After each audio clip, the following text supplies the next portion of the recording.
So Yu-Gi-Oh! Pros are finally saying F it. Bruh, YCS Vegas was this past weekend, and Jesse Cowden won again another event alongside two of his teammates. He ended up using the Fiend Smith Riser deck, and his teammates used the Shark Riser deck featuring 3/7 Tachyon. So I guess the card's not that bad. But the main reason why I wanted to do this video is because Jesse Cotton literally took part of his prizing that wasn't the trophy and just literally left it in the venue. And I think that just goes to show you guys how little Konami treats its top tier players. When you go to a Yu-Gi-Oh event, you gotta put hours of playtesting in just to be good as a Jesse Cotton. Not only do you gotta put hours of playtesting in, you guys also have to do endless hours of like pre-prep, get some sleep, stay focused throughout the entire event, on top of fine-tuning your deck list for a set day.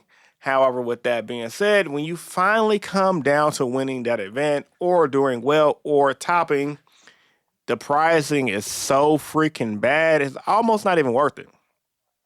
Now, the product I'm talking about in particular is the top cut, picture frame kind of deal. Apparently, Konami is giving people cards inside of there now, which is also a good increase because originally when those frames was released, they weren't giving players anything. And it's kind of embarrassing. They gave you some ultra rares from a Suda set with a picture frame that a lot of people in Zodiac Duelists called it quote unquote something you can get from Dollar Tree, which I found hilarious because dead ass they was not lying. Like, a picture frame, Konami, really? 2025. The game's been going on since the early 2000s, and we're still getting crappy prize support like this. Now, this ain't nothing new, but I think the fact that people winning these things at tournaments and just leaving it in the venue just goes show you like how it just gives you guys a constant reminder like, why do we play this game competitively? Why do we take it so seriously? Like, outside of pride and ego, which is why I personally still play, and my YouTube channel, let's be real. If I win Houston or top Houston, free publicity for the channel, it just goes to show you my skill as a player. But even if I do top or win the event, in the grand scheme of things, it don't really matter outside of ego and a little bit of internet clout that's not gonna last forever. Obviously, winning the event is a different animal because you get the prize cards that you can sell for money, you get the play mat that you can sell for money, and also you get the quote unquote Dollar Tree picture frame that you can probably pop off for like 10, 20, 30 bucks. I don't think they go for much. Let me know what the eBay pricing look like in the comments section down below. However, with that being said, we need more, bro. Like, YCS Vegas was a shit show. Not only was the pricing terrible, we didn't get a live stream. And also, we didn't get a ban list. So people was telling me in my last ban list video, oh, wait for Vegas. They're gonna give you the ban list announcement. They fell for some bait that was online. I guess there was a rumor started saying, hey, Konami's gonna give us the ban list during Vegas. That was never confirmed by anybody. If it was, I would have knew about it and talked about it in my ban list video. However, with that being said, Vegas came and went. No live stream, no ban list. So now we're stuck in limbo, playing in a format that's honestly kind of stale. Like, granted, the new set just dropped. May 7 Tachyon is released. It's already proven itself to be a good card that you should run at 3 in the Rizel deck. Maybe not to run it in every Rizel build because obviously there's still going to be people who want to run the Pot of Desires and the Prosperities. And I think somebody who made top 4 at that event, actually, it was a team of people who ran pure Rizel, and they did the Santoli build, which is like the go second build with the Ultimate Slayer's main deck, and they're not on that, but I think most pure Rizel players moving forward are just going to be playing the 7 Tachyon to abuse the Shark engine in the near future. Shark engine is pretty insane, and that's definitely something that a lot of Rizel players, and even in the OCG, when the deck came out, they were abusing. So, outside of just seeing like the constant results at the event, man, I would have loved to see how these games played out in a format of heavy 18 to 20 hand traps. A lot of decks are running a lot of hand traps, and the team format is a lot different from the regular card game because it's a team event. I feel like, they did have it streamed last year. Why wouldn't they get it streamed this year? Apparently, I've read in the comment section that some people were saying that the venue in Vegas wanted to charge Konami for streaming fees for whatever reason. I guess Vegas is just being greedy. That's more of that corporate greed and things like that. However, with that being said, even if that was the case, why not take the L and use it as a tax write-off to promote your card game? Like, as a longtime player of this card game, man, I am honestly disgusted and frustrated with the way Konami's been handling Yu-Gi-Oh! And I know a lot of you guys feel the same. We put a lot of our money, some people put blood, sweat, and even tears into this card game, literally. And what do we get when we do well? Play mats, I think a booster box if you win the event, a prize card, and despite the honest number of good ideas that we have given Konami as a community, nobody ever does it. No one at the Konami office ever actually implement those ideas. We've told them for years, give us alt arts as prize cards. Konami gave us alt arts, but they rather give it to us as a card to sell in a set versus a prize card.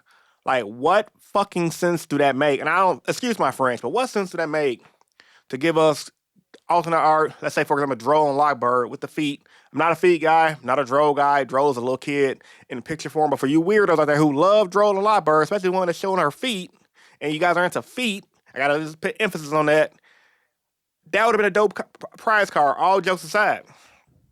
Why print it in a set for alternate arts when that could have been easily a prize card with a stamp that says YCS, whatever, and us players would have been really happy. The card would be pretty expensive. It's a commonly known card, but it's exclusive enough that you can only get it at that event. Why aren't we not getting full art cards? Konami has the ability to do full art cards. They've been testing these a long time in Rush Duels. And Rush Duels, for what it's worth, have some dope ass full art cards. If you guys haven't not seen them, look them up. Because I'm not gonna add them to this video. I'm not adding a lot of editing. I'm keeping this video straight, raw, unfiltered, uncut. And I ain't gonna lie, bro. I'm just like, why haven't the TCG regular card game had full art cards at the very least in the form of a prize support card? Like, you know how dope it'd be to get a full art Raigeki, a full art Dark Hole, a full art What Up Ash Blossom and Joyous Spring?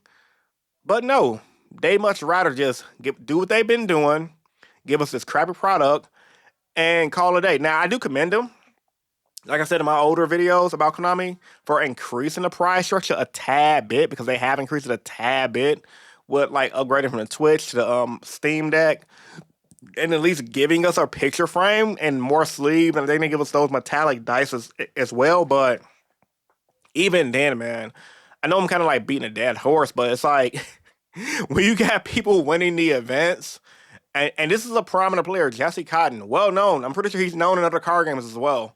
When you have your prominent players winning whatever prizing, and just like, hey man, whoever this venue can have this shit, I don't want it. Matter of fact, I'm just gonna leave this in the venue. Y'all come, whoever grabs it first come, first serve. And the most people are saying, well, he didn't want to take it home because it probably costs money to fly it home.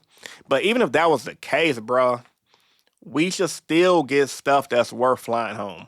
Konami should still give you an option to ship it to you. It's the least the company can do for us investing hours of playtesting, thousands of dollars in building these decks, and or that tons of hours finessing and trading at locals to get what you need just to build said decks on top of your playtesting. So, all in conclusion, man, I just want the game to be better, treated better. I want the players to be treated better. Like I said, I've been in the game since the beginning. I'll probably play competitively, just less the older I get. Like, this is the first year in a long time I've actually been spending money, time, energy, investing into this game, and I'm doing pretty good for myself. I mean, within the last year as well, went to YCS Indy. I'm going to Houston within the next 2 weeks. I'm going to Nats this year, but like, I'm not even gonna lie, man. If these prizes don't get better, there is really no point in going to these events like that to try to win. And before somebody comment on this video, before I end the video, you're not gonna win the event anyway. Why aren't you? Why do you care? Shut the fuck up. People like you don't win. People who comment dumb shit like that do not win. Like, people who actually have these complaints are the players going to these events, competing a lot. People who make these complaints actually do well at the game. We might not be a top player like a Jesse Cotton, a Triff Gaming, a Sam, a Pack. We might not be popular and known like those players, but a lot of us have our own credentials and right. I'm not going to talk about my credentials. If you guys want to know about it, check the about section of my channel.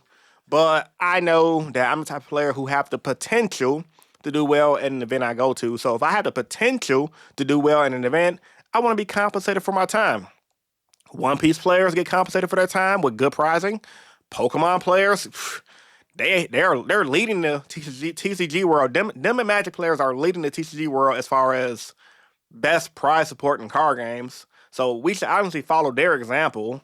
And Yu-Gi-Oh! Is kind of like, as popular as the card game we are, we still have shit prize support. That's messed up, man.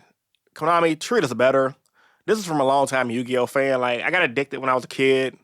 And it's just sad that I thought that, even if we don't have cash pricing, there's tons of different alternatives to make things better for us. But Konami as a company just refused to do it. So, tell me what you guys think about this topic. Comment section down below.